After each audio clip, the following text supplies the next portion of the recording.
नमस्कार, आप देख रहे हैं न्यूज इंडिया। आपके साथ मैं दीपिका सिंह। इजराइल हमास युद्ध का 10वां दिन और इजराइल ने 5 घंटे के लिए गाजा पर रोकी है बमबारी। देखिए, बड़ी खबर आपको बता दें, लोगों को उत्तरी गाजा छोड़ने का समय दिया गया है। युद्ध में 4500 से ज्यादा लोगों की मौत हो गई है, 10,000 से ज्यादा लोग घायल हो गए हैं। ये बड़ी खबर आपको बता रहे हैं, लोगों को उत्तरी गाजा छोड़ने का वक्त दिया गया है। 4500 से ज्यादा लोगों की मौत हो चुकी है, 10,000 से ज्यादा लोग घायल हैं। देखिए, बड़ी बात है, जमीन का विवाद और खूनी खेल में किस तरीके से तब्दील होता नजर आ रहा है।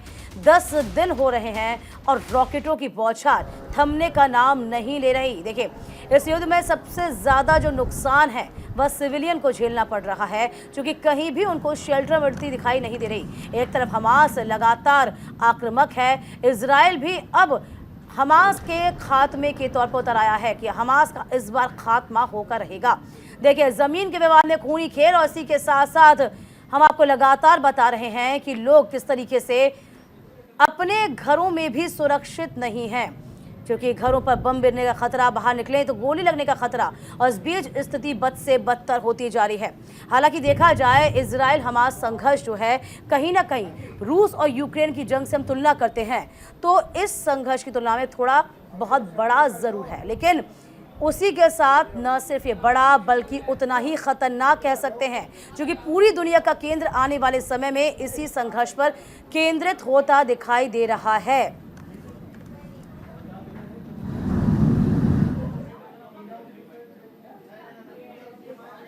तो इजराइल हमास के बीच बड़ी जंग है। हिजबुल्लाह के ठिकानों पर इजरायली सेना का ये बड़ा हमला। इजरायली सेना ने 2 इमारतों पर हमला किया है। हमले की आवाज से हमास दहल गया है। देखिए, बड़ी खबर आपको बता रहे हैं, जंग लगातार जारी और जंग के साथ साथ जो खबरें सामने आ रही हैं वो और भी डरावनी हैं। किस तरीके से इजरायली सेना लगातार हमलावर है। पहले ही यहाँ पर बेंजामिन नेतन्याहू ने कह दिया था, जब 5000 रॉकेट दागे गए थे हमास की ओर से, तभी कह दिया था जंग की शुरुआत आपने की है, हमास ने की है और खत्म अब इजराइल करेगा। तो हिजबुल्लाह के ठिकानों पर भी इजराइल की सेना हमला कर रही है। जी हाँ, देखिए, हिजबुल्लाह कहा जा रहा था, हिजबुल्लाह अभी साफ तौर पर ठीक से सामने नहीं आया, लेकिन अंदर खाने से वह हमास की लगातार मदद कर रहा है। और इसी चीज को पहले ही बोल चुका था इजराइल कि इस युद्ध में आप जो हमास की मदद करेगा उसे बख्शा नहीं जाएगा, हिजबुल्लाह आतंकी संगठन। और देखिए, साफ तौर पर आपको बता दें कि हिजबुल्लाह पर भी अब अटैक होना शुरू हो गया है। इजरायली सेना ने हमला कर रहा है और हमले की आवाज से हमास दहल गया है। तो फिलहाल आपको बता दें, ये बड़ा युद्ध का केंद्र बनेगा, क्योंकि अब इसमें तमाम जो देश हैं, चाहे हम बात अमेरिका की कर लें, ब्रिटेन की कर लें, वह कहीं ना कहीं इजराइल को सपोर्ट करते नजर आ रहे हैं।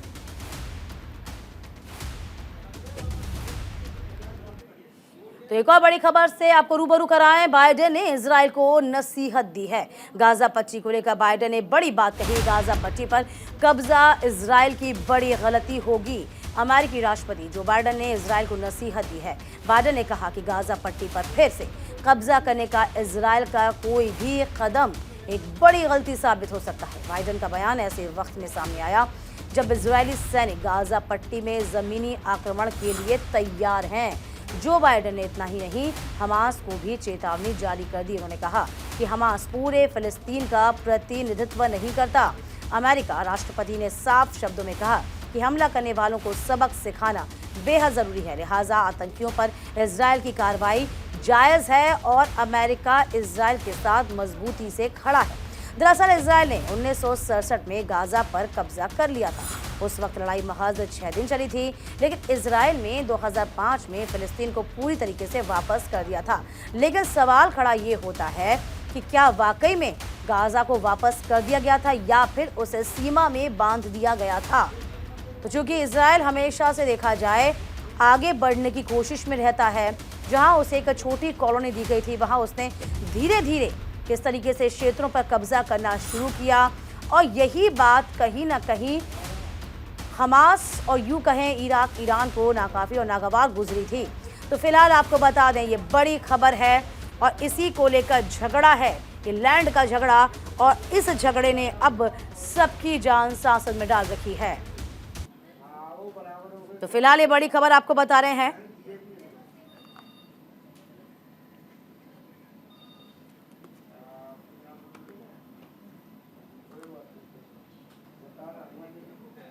देखिए, बाइडेन ने इजरायल को नसीहत दी और इसी के साथ साथ कहीं ना कहीं इसे बड़ी खबर इसलिए भी माना जा सकता है क्योंकि बाइडेन लगातार सपोर्ट तो इजरायल को कर रहे हैं।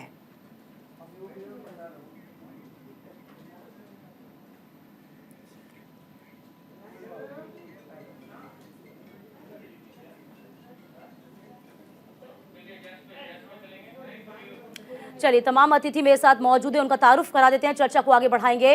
हमारे साथ लेफ्टिनेंट कर्नल जे.एस. सोढ़ी हैं, रक्षा विशेषज्ञ, रिटायर्ड हैं हालांकि, और इसी के साथ आपको बता दें कि ब्रह्मदीप अलूने हैं, विदेश मामलों के जानकार, भी हमारे साथ जुड़ रहे हैं। इसी के साथ रामेश नकवी का भी मैं रुख करूंगी, न्यूज रूम से हमारे संवाददाता भी इस वक्त जुड़ेंगे। देखिए सोढ़ी साहब, आपसे जानते हैं, यदि हम देखें कि इजराइल हमास संघर्ष रूस यूक्रेन की तुलना में हालांकि बहुत बड़ा तो है ही, लेकिन इसके साथ खतरनाक इसके परिणाम दिखते जा रहे हैं। इसकी जद में क्या लगता है, मिडिल ईस्ट तो है ही, आगे तीसरे युद्ध की भी सुगबुगाहट, क्या माने इसे हम? सोढ़ी साहब जी, ये मेरा सौभाग्य है कि मैं आपकी न्यूज चैनल और विख्यात को पैलेस के साथ हूँ। जी, जब से इजराइल ने अपनी आजादी घोषित की थी 14 मई 1948 को, तब से लेके आज तक ये 13वां इजराइल का गाजा पे हमला है और ये छठा हमला है जब हमास ने गाजा पे अपना शासन शुरू किया 2007 में। और जब जब इजराइल ने हमास के ऊपर गाजा में हमला किया है, कुछ समय बाद हमास उभरा है और ताकतवर होके, क्योंकि हमास के पास चीन का, रूस का और सारे इस्लामिक देशों का पूरा समर्थन है। 2 अक्टूबर इसी साल अमेरिका की खुफिया एजेंसी CIA ने ऐलान किया कि ईरान 2 हफ्ते के अंदर परमाणु बम बना सकता है। जिस दिन ईरान ने परमाणु बम बना लिया, उस दिन ये जो मिडिल ईस्ट है, ये दुनिया का अगला ग्लोबल न्यूक्लियर फ्लैश पॉइंट होगा। ये लड़ाई ने एक चीज और दिखा दी है कि हालांकि इजराइल के पास बहुत ताकत है, बहुत सैनिक क्षमता है, बहुत फायर पावर है, लेकिन अगर इजराइल ने ये जमीनी हमला किया और इस जमीनी हमले को लंबा खींचा, तो ये इजराइल के लिए दिक्कतें खड़ी कर सकता है, क्योंकि अर्बन वॉरफेयर या fighting in built up area सबसे कठिन वॉरफेयर होता है, और इसको अगर इजराइल ने लंबा किया, ये इजराइल के लिए दिक्कत खड़ी कर सकता है। दीपिका जी, बस आपका मैं 1 मिनट और लूंगा। ऑलरेडी पूर्वी इजराइल में हिजबुल्लाह ने छुटपुट लड़ाई की घटनाएं शुरू कर दी हैं। ईरान ने सूचित कर दिया कि अगर ये हमला लंबा चला तो बाकी देश भी इसमें कूद सकते हैं। अमेरिका और नाटो देशों ने साफ कर दिया कि वो अपना एक भी सैनिक इजराइल नहीं भेजेंगे। तो ये इजराइल के हित में है कि इस लड़ाई को जल्दी से जल्दी खत्म करे, अन्यथा उसके लिए आने वाले समय में और दिक्कत पैदा हो जाएगी। देखिए ब्रह्मदीप जी, आपसे आना चाहेंगे, जिस तरीके से सोढ़ी साहब भी कह रहे थे कि यदि लंबी चलती है लड़ाई तो जाहिर सी बात है परिणाम और घातक होंगे। 1967 में हम देखें तब ये लड़ाई कहीं ना कहीं गाजा पर कब्जा कर लिया गया था, 6 दिन लड़ाई चली थी, और उसके बाद हालांकि 2005 में ऑस्लो संधि के तहत इसे वापस भी कर दिया गया था। लेकिन अभी जो मंशा है वो क्या नजर आ पाती है आपको? चूंकि इजराइल का तो ये कहना है कि हम साफ तौर से हमास को इस बार खत्म कर देंगे, लेकिन क्या हमास पे ही इसका असर हो रहा है? क्योंकि हम सिविलियंस को देख रहे हैं, 4000 से ज्यादा लोग मारे जा चुके हैं, अब आगे क्या? देखिए दीपिका जी, रणनीतिक मामलों को लेकर दुनिया में इजराइल बहुत स्पष्ट होता है और इजराइल अपनी रणनीतिक बढ़त को बार बार बताया भी है। ये दुर्भाग्य है कि इस बार जो पारंपरिक युद्ध का पर भरोसा करके हमास ने नुकसान तो इजराइल को पहुंचाया है, लेकिन इसका मतलब यह कतई नहीं समझा जाना चाहिए कि इजराइल किसी भी तरीके से कमजोर है, क्योंकि इजराइल और अमेरिका के संबंध बहुत मजबूत हैं। जिस रोज से इजराइल ने गजा पर हमला किया है, उस रोज से जो अमेरिका का जहाज है वो भूमध्य सागर के करीब है, वहां पर वो तैयार है इजराइल की मदद करने के लिए। इसका मतलब बहुत स्पष्ट है कि इजराइल पर ईरान जैसे देश हमला करने की साहस जुर्रत कर ही नहीं सकते, क्योंकि यदि ईरान ऐसा करता है तो अमेरिका तो इस पल का इंतजार ही कर रहा है कि कैसे ईरान को नेस्तनाबूद किया जाए। और इजराइल की दुश्मनी हमास से नहीं है, इजराइल की दुश्मनी हिजबुल्लाह से नहीं है, असल दुश्मनी तो इजराइल की ईरान से है, क्योंकि ईरान से ही जब जो पलते बढ़ते हैं। तो इस बार जो जिस प्रकार से इजराइल निशाना बना रहा है गजा को, उसका बहुत स्पष्ट तरीका है कि वह गजा के नागरिकों से गजा को खाली करवाकर जो सुरंगें हैं, सुरंगों में हो सकता है कि रासायनिक हथियारों का उपयोग किया जाए, जिससे क्योंकि सुरंगों में घुसना तो इजरायली सेना के लिए कठिन है और वो नुकसानदेह भी हो सकता है। तो यहाँ पर रासायनिक हमलों की जो संभावना ज्यादा बनती है, क्योंकि इजराइल की जो सेना है वो अत्याधुनिक सेना है।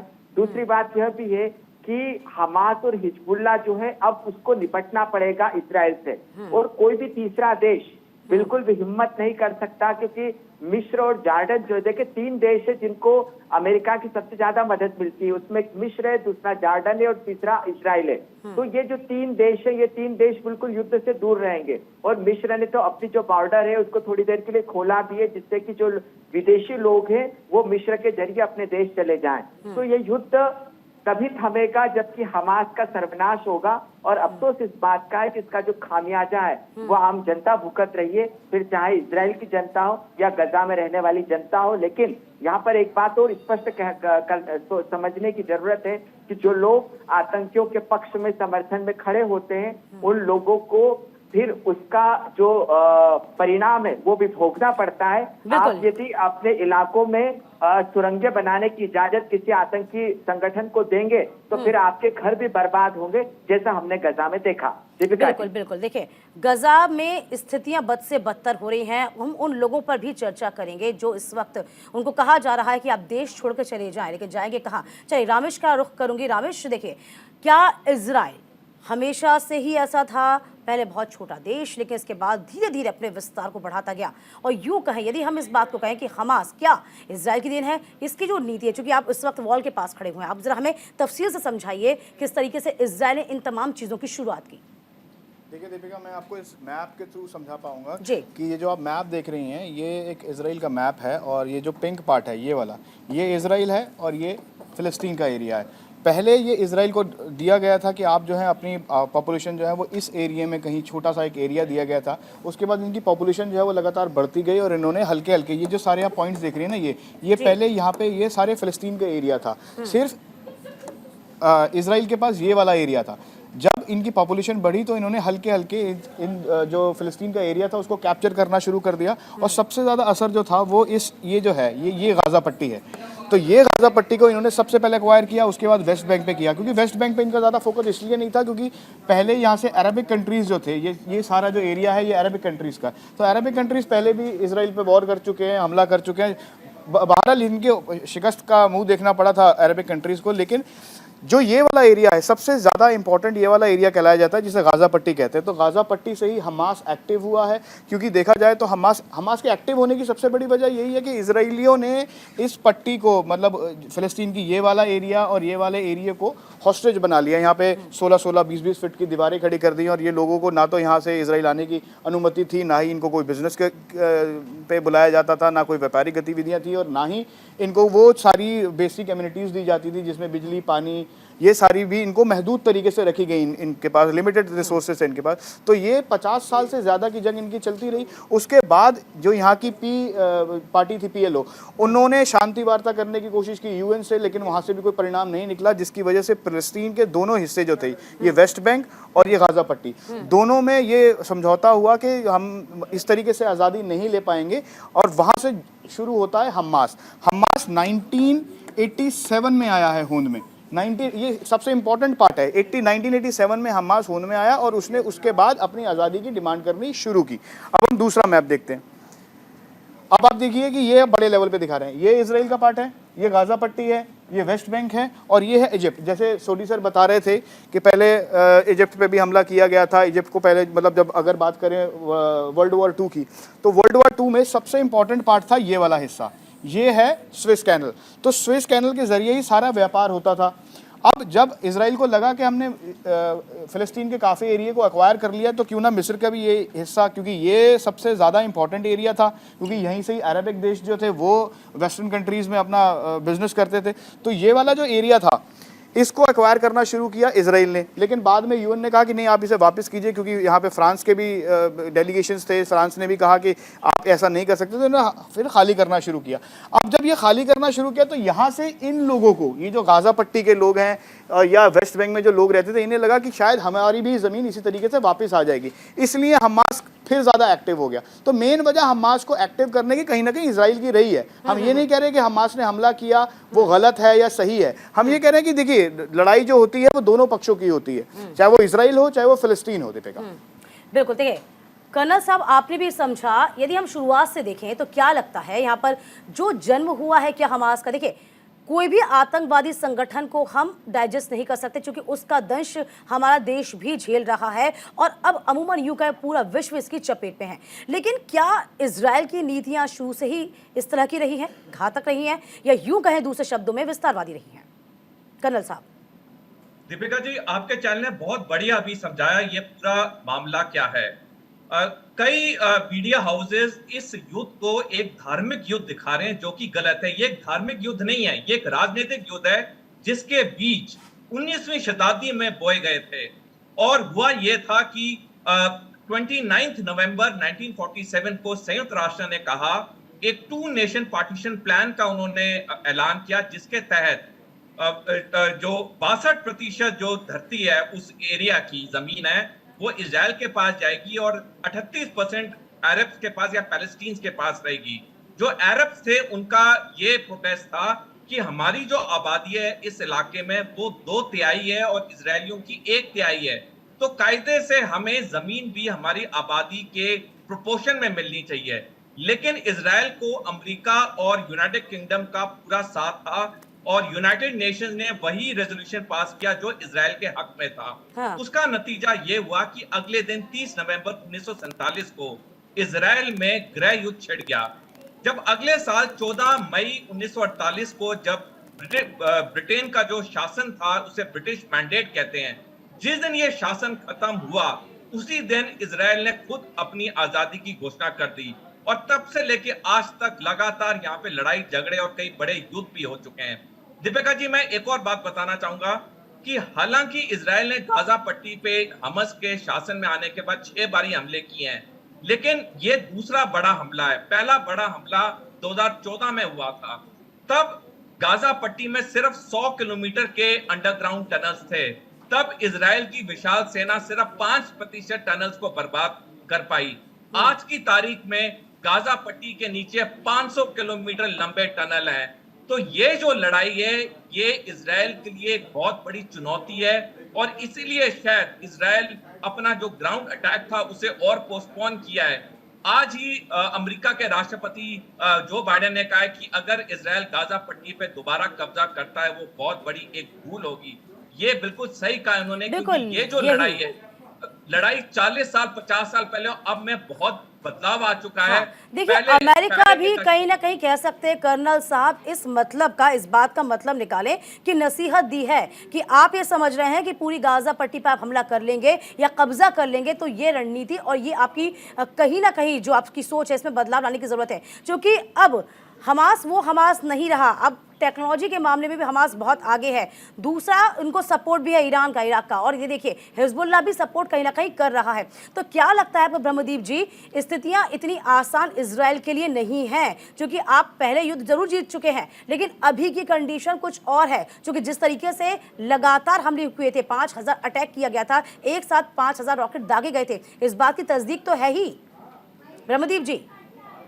देखिए दीपिका जी, दरअसल ये जो हमास ने हमला किया है, हाँ, उसने फिलिस्तीनी जो संघर्ष है उस संघर्ष को कमजोर कर दिया है। इसलिए कमजोर कर दिया है क्योंकि दुनिया में जो शिया सुन्नी विवाद है वो सिर चढ़ के बोलता है और जो मुस्लिम ब्रदरहुड की जो बातें होती है ये सब एक गुब्बारे की तरह है, क्योंकि जो हमास को या हिजबुल्लाह को जिस प्रकार से मदद देता है तो सऊदी अरब को स्वीकार है ही नहीं।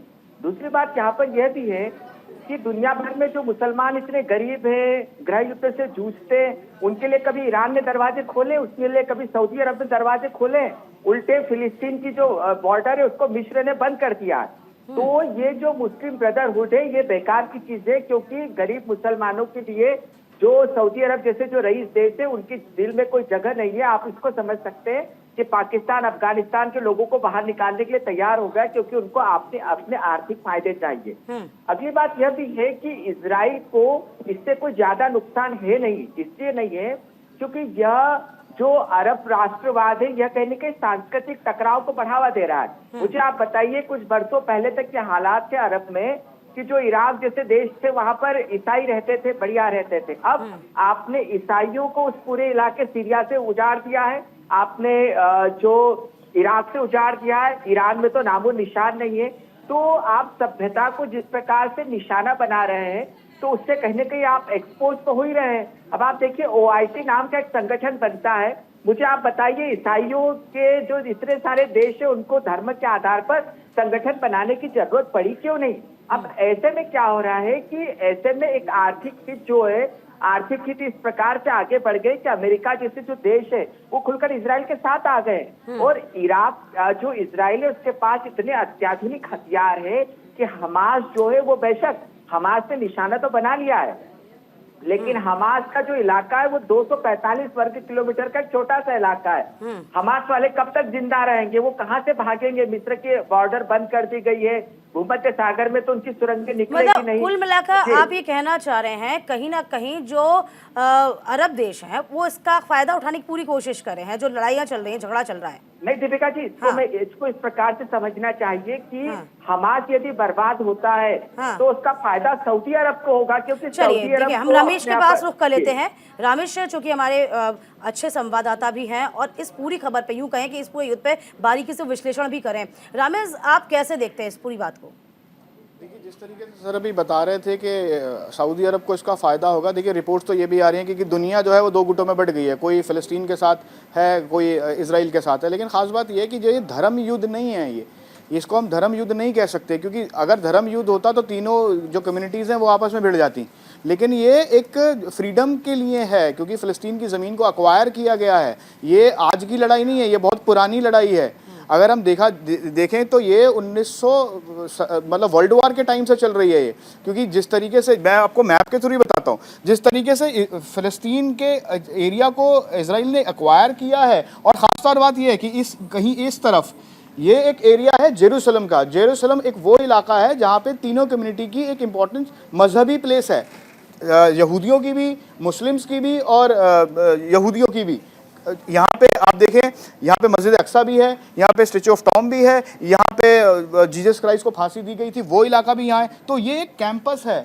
जब इसका बंटवारा हुआ था, जब इजराइल को ज़मीन दी गई थी, तो इजराइल से ये कहा गया था कि आप एक छोटे से एरिया में रहेंगे, जैसे सोडी साहब ने बताया। और उसके बाद ये जो कॉमन एरिया है जेरूसलम का, ये यूएन ने स्पेशली कहा था कि ये एरिया, क्योंकि ये बहुत सेंसिटिव एरिया है, यहाँ पे तीनों मज़हब के लोगों की मान्यता है, इंपॉर्टेंस है, तो इस एरिया को यूएन के अंडर दिया जाएगा। लेकिन इजराइल ने क्या किया कि इसके ऊपर भी इसको भी एक्वायर कर लिया। तो ये सबसे बड़ी वजह बनी इजराइल के ऊपर, इजराइल से नफरत की, क्योंकि पहले से देखा जाए तो स्पेन भी, फ्रांस भी सबसे, और सेकेंड वर्ल्ड वॉर के बाद तो जर्मनी ने भी जिस तरीके से बुरी तरीके से यहूदियों के ऊपर जुल्म ढाए हैं वो किसी से छुपा नहीं है, वो एक खैर अलग टॉपिक है। लेकिन मेरा जो कहना है वो ये है कि इजराइल की जो जंग है वो ये पार्ट को, मतलब जिसमें जेरूसलम है, जेरूसलम पे जब उन्होंने अपना एक्वायरिंग की है, उसके बाद ये जो पार्टीज हैं, हमास हो या हिजबुल्ला हो यहाँ पे लेबनान में, ये तभी एक्टिव हुई हैं। उससे पहले इनको कोई परेशानी नहीं थी, क्योंकि पहले भी लोग रह ही रहे थे यहाँ पे। तो उसके बाद इन्होंने कहा कि जब हमारी ये फ्रीडम, हम सिर्फ फ्रीडम के लिए लड़ेंगे, अपनी धार्मिक लड़ाई नहीं है। रामेश, हम रुख करते हैं कर्नल साहब का भी, जो बात आप कह रहे हैं जरा उसकी भी तस्दीक करते हैं, चूंकि कर्नल साहब ने बहुत चीजें देखी है, समझी है।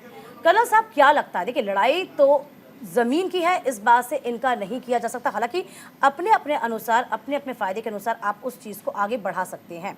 लेकिन अब क्या लग रहा है आपको, क्योंकि हम देखें ज़मीनी आक्रमण के लिए तैयार हो गया कहीं ना कहीं, लेकिन अब देखिए ना, इजराइल पूरे फिलिस्तीन का प्रतिनिधित्व नहीं कर सकता, ना ही हमास कर रहा है। तो यहाँ अब ज़मीनी जो लड़ाई है, यानी कि हम कहें कि आक्रमण जो है वो अब कहाँ लेके जाएगा, क्या लगता है? दीपिका जी, अगर इजराइल ये जमीनी आक्रमण करता है, उसे कुछ समय तक तो फायदा होगा, क्योंकि उसके पास विशाल सेना है, ज्यादा फायर पावर है। लेकिन एक बिल्टअप एरिया या अर्बन वॉरफेयर लड़ाई जो होती है वो सबसे कठिन लड़ाई मानी जाती है।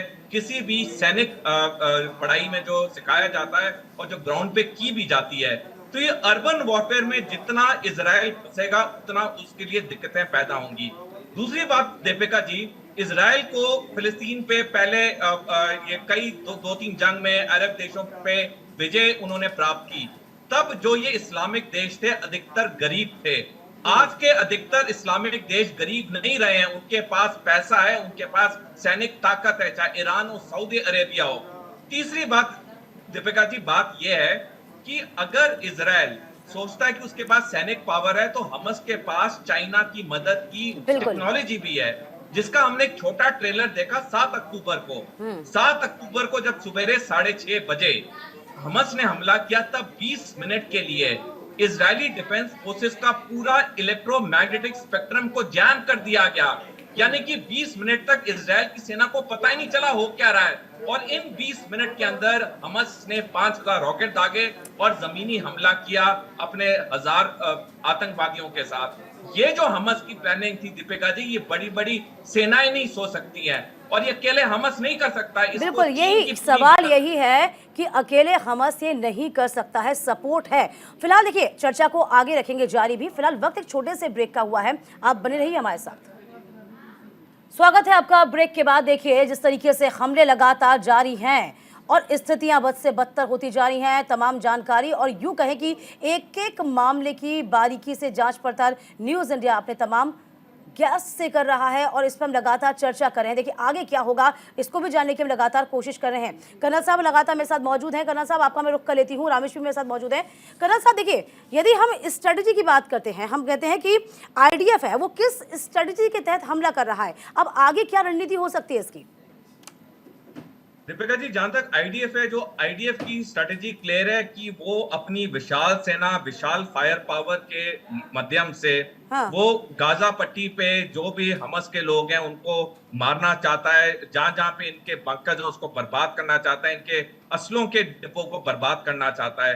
लेकिन ये जो स्ट्रेटेजी है, ये आज के जमाने में मुश्किल है, क्योंकि आज की तारीख में हमास ने 500 किलोमीटर के अंडरग्राउंड बंकर बनाए हैं, जबकि गाजा की जो पूरा एरिया है वो महज 365 स्क्वायर किलोमीटर है, और उसके नीचे 500 किलोमीटर के लंबे बंकर है। 2014 में भी इजराइल ने कोशिश की थी, कुछ नहीं कर पाया था, सिर्फ 5% टनल्स को बर्बाद किया था। तब टनल्स की लंबाई सिर्फ 100 किलोमीटर थी, आज 500 किलोमीटर है। और आज की तारीख में हमास के पास रूस, चीन, इस्लामिक देशों का पूरा समर्थन है, उनके पास आधुनिक हथियार है, उनके पास टेक्नोलॉजी है। तो ये जो लड़ाई है, ये हालांकि इस बार इजराइल फिर जीत लेगा, लेकिन कुछ समय बाद हमास दोबारा उभरेगा और दोबारा ऐसी वारदात करेगा। ये पूरी लड़ाई का समाधान सिर्फ एक राजनीतिक सलूशन है, सैनिक सलूशन नहीं है। हाँ, देखिए, तभी कहा गया था कि आपसी समझौता होना चाहिए और बातचीत से इस पूरे मुद्दे का हल निकलना चाहिए, लेकिन जो होता हुआ नजर नहीं आया और परिणति यही हुई, ये युद्ध जो हम देख रहे हैं। रामेश, देखिए, लगातार कर्नल साहब भी कह रहे थे कि चीन का ये सपोर्ट है, और जाहिर सी बात है कि हमास जो आज खड़ा हुआ है, जिस तरीके से हथियारों का इस्तेमाल कर रहा है, जो टेक्नोलॉजी उसके पास में है, उसके लिए इजराइल, अब वो इजराइल को भी दोबारा सोचना होगा। जब हालांकि 7 बार इजराइल जीत चुका है, लेकिन अब आगे क्या होगा उसको लेकर बहुत समझना पड़ेगा, क्योंकि सपोर्ट चाइना की बहुत ज्यादा है।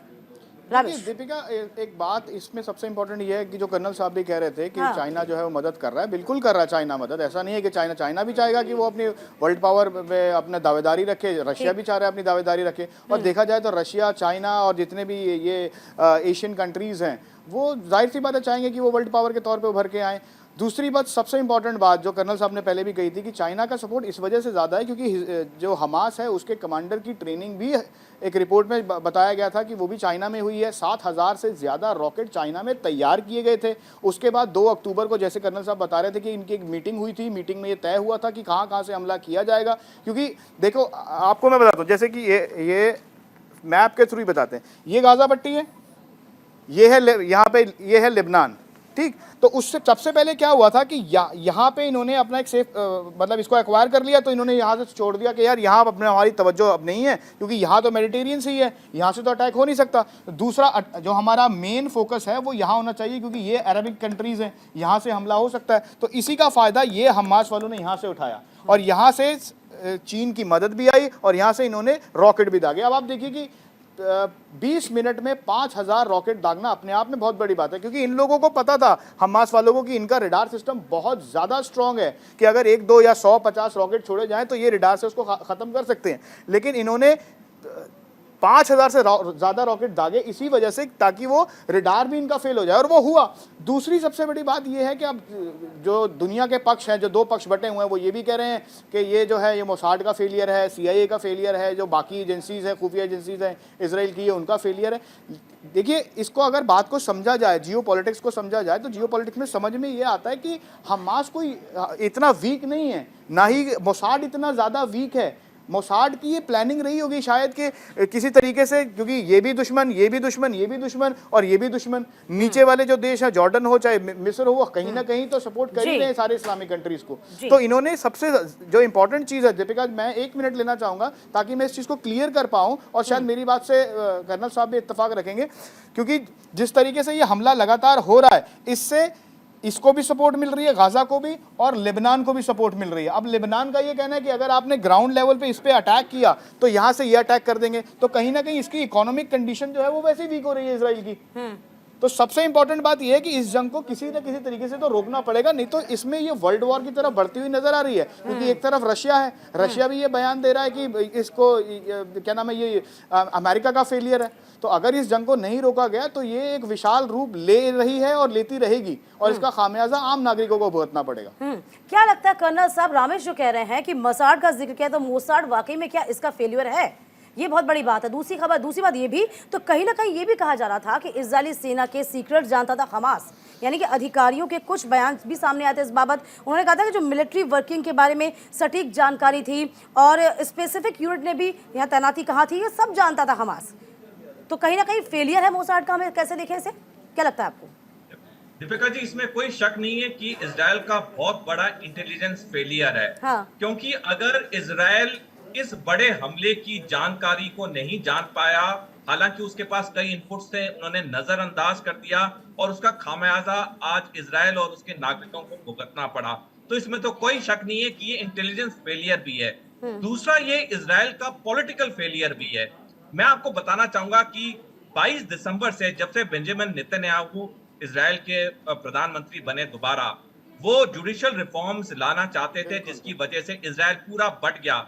उनके गवर्नमेंट ऑफिसर्स, उनकी डिफेंस फोर्सेस, उनकी खुफिया एजेंसी, सारों में बहुत बड़ा एक डिवाइड आ गई, और ये डिवाइड का लोगों ने बहुत जिक्र किया। इनफैक्ट इजराइल की इंटेलिजेंस चीफ ने कोशिश की नेतन्याहू से मीटिंग करने की और कहने की कि ये चीज आप मत करिए, हमारे इजराइल के नागरिक बट रहे हैं। लेकिन नेतन्याहू ने उनको मीटिंग का समय नहीं दिया।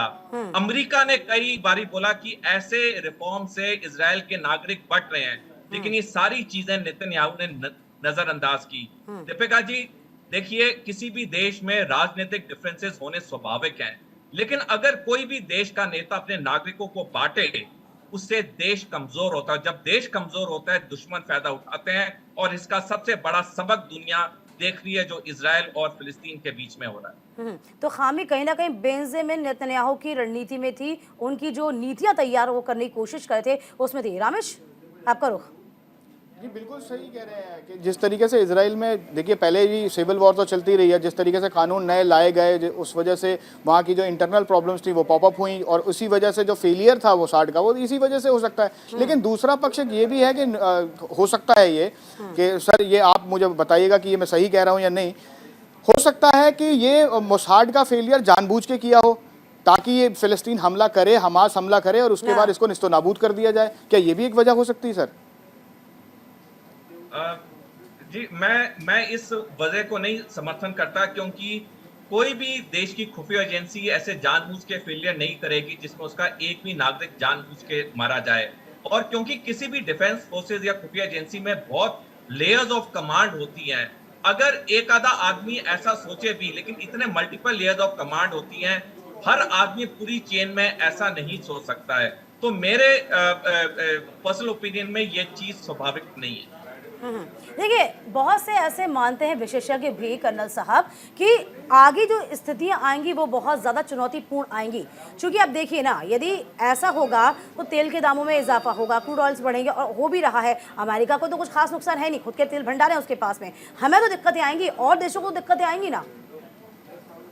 बिल्कुल दीपिका जी, ये तो दुनिया ऑलरेडी भुगत रही है। 20 महीने से ज्यादा हो चुके हैं रूस यूक्रेन युद्ध को, और जो महंगाई है वो हर वैश्विक नागरिक को बुरी तरह से चपेट में लिए हुआ हम सारे सफर कर रहे हैं। जहां पे दूध 50 रुपए पर लीटर था 1.5 साल पहले, आज वही 70 रुपए हो गया है। तो महंगाई हर जगह लोगों को अफेक्ट कर रही है, और अगर ये इजराइल फिलिस्तीन युद्ध भी लंबा चला, उससे महंगाई और ज्यादा बढ़ेगी। और भारत के लिए तो एक और चुनौती आएगी, क्योंकि इजराइल हमारा बहुत बड़ा ट्रेडिंग पार्टनर है। हमें हमारे कई डिफेंस प्रोजेक्ट्स में जो हम आत्मनिर्भर भारत और मेक इन इंडिया में बना रहे हैं, इजराइल हमारी काफी मदद कर रहा है। अगर ये लड़ाई लंबी चली तो स्वाभाविक है कि इजराइल पहले अपनी डोमेस्टिक रिक्वायरमेंट पूरी करेगा, और जब इजराइल डोमेस्टिक रिक्वायरमेंट पूरी करेगा, जो देश उसे टेक्नोलॉजी खरीदते हैं, हथियार खरीदते हैं, उनको फर्क तो पड़ेगा ही पड़ेगा। तो चाहे हम व्यापार के नजरिए से देखें, चाहे हम सुरक्षा के नजरिए से देखें, ये युद्ध अगर लंबा चला, कई देशों पे बहुत ज्यादा इसका प्रभाव पड़ेगा। हाँ, और इसके अलावा जरा हम रामेश ये भी देखें कि यहाँ पे कहा गया 24 घंटे का अल्टीमेटम दे दिया गया था कि 24 घंटे में तमाम जो गाजा पट्टी है उसे खाली कर लिया जाए, लोग वहां से चले जाएं। लेकिन क्या लगता है ये संभव है इतनी जल्दी? क्योंकि यूएन खुद नहीं मान रहा कि इतनी जल्दी संभव नहीं है ये। जाहिर सी बात है दीपिका कि आप देखिए कि वहाँ पे 10 लाख से ज़्यादा लोग रह रहे हैं और आप 24 घंटे का टाइम देते हैं कि आप और निकल जाएं, तो ये तो मुमकिन नहीं है। क्योंकि यूएन ने भी कहा था कि इजराइल अपना ये बयान वापस ले, ताकि लोगों को सेफ पैसेज तो कम से कम मिले, ताकि वो अपने एक ऐसी जगह पे तो पहुंचे जहां पे वो अपने परिवार को, अपने आप को, खुद को बचा सकें। क्योंकि देखिए, अगर हिस्ट्री देखें तो जिस तरीके से फिलिस्तीन के ये वेस्ट बैंक से लोग लेबनान गए थे, तो वहाँ के बाद भी जब लोग यहाँ से वापस आना चाहते थे तो फ्रीडम ऑफ रिटर्न इजराइल ने दिया ही नहीं था। अभी भी लोग वो वहाँ पे हैं, जिस वजह से हिजबुल्ला बना है। तो कहीं ना कहीं ये फेलियर जो है वो इजराइल का ही है, इजराइल देना ही नहीं चाहता है। ठीक है, अब देखिए स्थितियां कर्नल जी क्या होंगी, क्योंकि यहाँ पे मिस्र का रुख हम देखते हैं। मिस्र ने भी कह दिया कि भाई देखिए, 12 अक्टूबर को भी बयान जारी किया था, कहा था कि इजिप्ट सरकार की ओर से ये साफ है कि भैया हम आपको एक टेम्पररी शरण दे सकते हैं, 20 लाख से ज़्यादा लोग हमारे यहाँ नहीं आ सकते। तो यहाँ मिस्र ने भी पल्ला झाड़ लिया अपना, तो जाएंगे कहाँ लोग, कहाँ जाएं?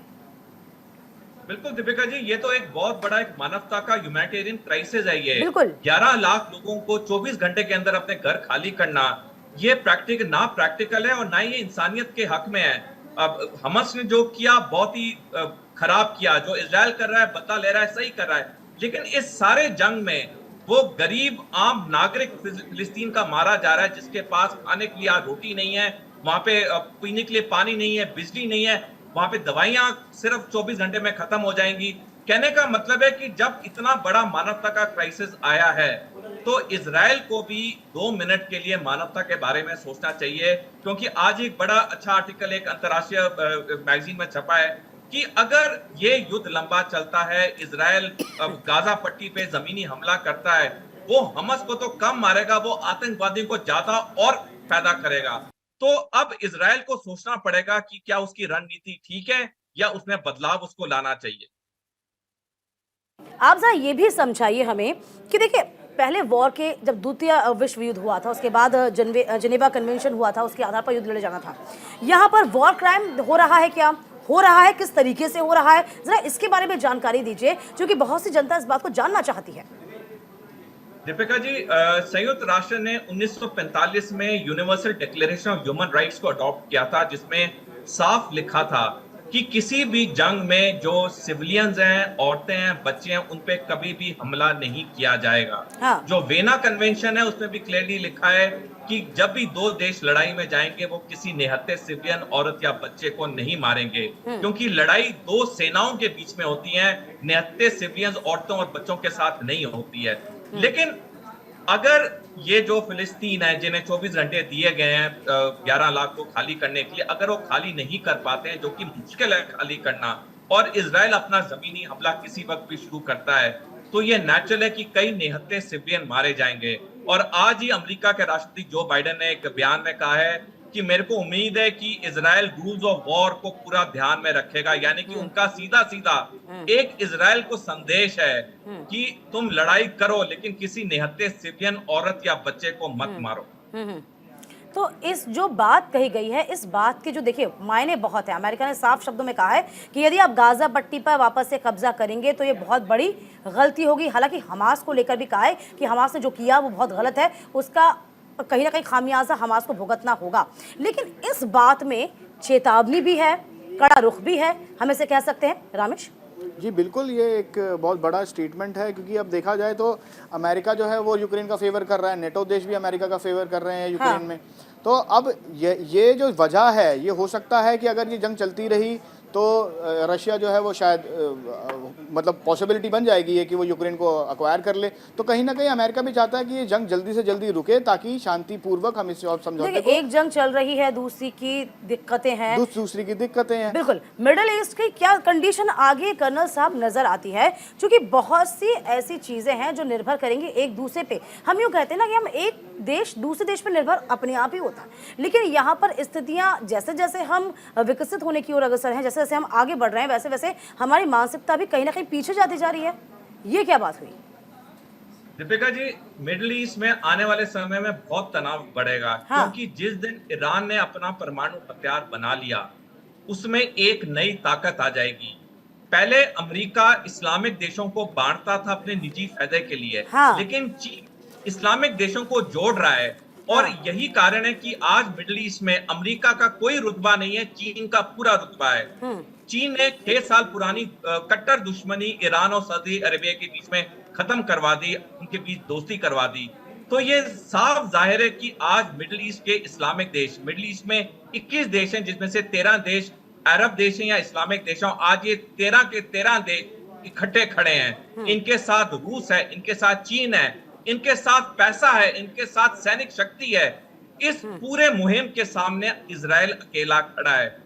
जो संयुक्त राष्ट्र ने 29 नवंबर 1947 को कहा था कि इस समस्या का हल 2 नेशन रेजोल्यूशन है। मेरे को लगता है कि बहुत खून खराबों की नदियां बह चुकी हैं, बहुत फिलिस्तीनी मर चुके हैं, बहुत इजरायली मर चुके हैं। अब दोनों पक्षों को बैठना चाहिए और एक राजनीतिक समझौता करना चाहिए, अन्यथा मिडिल ईस्ट में कभी शांति नहीं आई। देखिए, हम तो एक बहुत सौहार्दपूर्ण माहौल के साथ आगे बढ़ रहे थे। G20 कितना सफल रहा, उसमें कितने बड़े और अच्छे निर्णय तमाम देशों के लिए लिए गए, जिसमें से हम कहीं ना कहीं middle east Europe corridor project का जिक्र भी करते हैं। अब क्या लगता है कर्नल साहब आपको, ये ठंडे बस्ते में चला जाएगा? क्योंकि इस प्रोजेक्ट से भी उम्मीदें थी, हमारे और भी अच्छे संबंध तमाम देशों से बनते। बिल्कुल दीपिका जी, इसमें कोई शक नहीं है कि India middle east Europe economic corridor जो G20 में जिसका ऐलान हुआ था, वो अब कुछ समय तक नहीं टेक ऑफ करेगा। क्योंकि सऊदी अरेबिया और इजराइल की जो दोस्तियां बढ़ रही थी और उनके बीच में स्ट्रेटेजिक पार्टनरशिप समझौता किसी वक्त भी साइन होने वाला था, वो सऊदी अरेबिया ने 3 दिन पहले साफ कर दिया कि वो ठंडे बस्ते में चला गया है। हम इजराइल के साथ कोई बातचीत नहीं करेंगे आने वाले समय में, जब तक ये जो इशू है ये रिजॉल्व नहीं होता है। ईरान ने भी साफ कहा है कि इजराइल के साथ कोई भी इस्लामिक देश बातचीत नहीं करेगा। कुछ इस्लामिक देश जिन्होंने अब्राहम अकॉर्ड के तहत इन्होंने डिप्लोमेटिक कूटनीतिक रिलेशन एस्टैब्लिश कर दिए थे इजराइल के साथ, आज वो भी एक विडंबना में है कि वो भी कैसे एक बयान दें जो कि इजराइल के पक्ष में नहीं है। यानी कहने का मतलब है कि ये जो हमारा IMEC कॉरिडोर प्रोजेक्ट था वो कुछ समय के लिए तो ठंडे बस्ते में चला ही गया है, लेकिन आने वाले समय में ये प्रोजेक्ट इतना इंपॉर्टेंट नहीं है जितना दुनिया की अमन शांति है। क्योंकि ये जो लड़ाई है अभी तो सिर्फ इजराइल फिलिस्तीन या हमास के बीच में है, लेकिन ये कभी भी एक वर्ल्ड वॉर या मल्टी नेशन वॉर में भी बदल सकती है। क्योंकि ईरान के विदेश मंत्री ने साफ कह दिया है, अगर इजराइल ने जमीनी हमला गाजा में किया तो कई देश इस लड़ाई में कूद पड़ेंगे।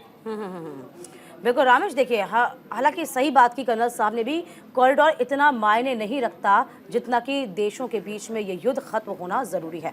लेकिन अब समझ में ये नहीं आ रहा कि क्या जब G20 बहुत सफल रहा तो ये एक पीछे सोची समझी रणनीति थी, एक बुरा मकसद था जिसे अब कामयाब कर दिया गया? क्या माने हम इसे? कैसे देखिए? देखिए ये G20 से पहले का, बहुत पहले का मुद्दा ये है। तो 100 साल पुरानी अदावत है। ये 100 साल पुरानी हाँ। अदावत है, ये आज का मैटर नहीं है। ये हाँ। बहुत पुरानी चीज चलती आ रही है, जिसने अब एक विकराल रूप ले लिया। जिस तरीके से ये गोरिल्ला वार इन्होंने की था हमास वालों ने, हाँ। उससे साफ जाहिर होता है कि इनकी जो इरिटेशन है, जो इनके जो बंधक बनाए गए थे, जो जिस तरीके से इन पे अत्याचार हुआ, वो उनका गुस्सा जो है वो इस वक्त उबल गया, और वो इस तरीके से उबला कि उसमें आम लोगों की जान गई है। तो हम इस बात को तो कंडम करते हैं कि जिस तरीके से हमास ने उस पर इसराइल पे अटैक किया है, वो बिल्कुल शर्मसार है, वो नहीं करना चाहिए था। लेकिन जिस तरीके की नीतियां इसराइल की तरफ से अपनाई गई हैं, वो भी खंडन के लायक हैं। देखिए कर्नल साहब, जिस तरीके से कहा जा रहा है कि इजराइल के आदेश के बाद लोगों ने जो उत्तरी हिस्से को खाली करना और दक्षिण की ओर भागना शुरू कर दिया, संयुक्त राष्ट्र ने कहा है कि भाई पूरे इलाके को करना आसान नहीं होगा, ये खाली नहीं हो पाएगा, जैसे कि हम चर्चा लगातार कर ही रहे हैं। लेकिन अब कहीं ना कहीं हमारे बीच में सवाल है, लोगों के मन में भी सवाल है, क्या हम तृतीय विश्व युद्ध की ओर आगे बढ़ रहे हैं? क्या थर्ड वर्ल्ड वॉर को भी हम देखेंगे आगे? बिल्कुल, इसमें कोई शक नहीं है दीपिका जी, क्योंकि ये जो मिडिल ईस्ट है ये ग्लोबल फ्लैश पॉइंट बन चुका है। और तभी हमने देखा पिछले एक हफ्ते से अमेरिका के secretary of state Anthony Blinken सिर्फ मिडिल ईस्ट के देशों का एक दौरा करें। वो अमेरिका की राजनीति भूल गए हैं, वो सिर्फ मिडिल ईस्ट में ही है पिछले 7 अक्टूबर से, क्योंकि अमेरिका को भी पता है कि अगर ये जंग लंबी चली या ये जंग ऐसे हुई कि जब इजराइल ने ग्राउंड अटैक शुरू कर दिया, तो ये निश्चित है कि कई इसमें इस्लामिक देश कूद पड़ेंगे। हिजबुल्लाह ने ऑलरेडी इजराइल के पूर्वी हिस्से में इजराइल पे चुन चुन के अटैक्स करने शुरू कर दिए। आज ही इजराइल के एक सीनियर ऑफिसर, एक ब्रिगेडियर जनरल की हिजबुल्लाह ने हत्या कर दी है। मेरे कहने का मतलब है कि अमेरिका को पूरी तरह से पता है ये जो लड़ाई है अभी हमास और इजराइल के बीच में, ये निश्चित तरीके से विश्व युद्ध में बदल सकती है, क्योंकि चीन और रूस ने साफ जाहिर कर दिया कि वो हमास के पीछे खड़े हैं। इस्लामिक देशों ने साफ कह दिया कि वो पैलेस्टीन हमास के पीछे हैं, और जो पश्चिमी देश हैं और अमेरिका है उन्होंने साफ कह दिया कि वो इजराइल के पीछे हैं। साथ में एक और इंटरेस्टिंग बात ये है, अमेरिका और नाटो ने साफ कह दिया कि हम इजराइल में एक भी सैनिक नहीं भेजेंगे, पैसा दे देंगे, हथियार दे देंगे, लेकिन सैनिक नहीं भेजेंगे। तो अगर ये युद्ध लंबा चलता है या एक अनएक्सपेक्टेड मोड़ पे आता है जहां पे कई इस्लामिक देश इजराइल पे अटैक करते हैं और अमेरिका और नाटो देश इजराइल की मदद के लिए नहीं पहुंचते हैं, जो कि उन्होंने अब साफ किया हम नहीं पहुंचेंगे, ये इजराइल के लिए दिक्कत खड़ी कर सकता है। जाहिर सी बात है, अमेरिका भी को भी फ़ायदा दिख रहा है यहाँ पे, अपना चाइना अपना फ़ायदा दिख रहा है, लेकिन मकसद जो है वो कहीं ना कहीं बहुत ख़राब भी, और सिविलियन की जान जा रही, ये बहुत बड़ी एक परेशानी भी है।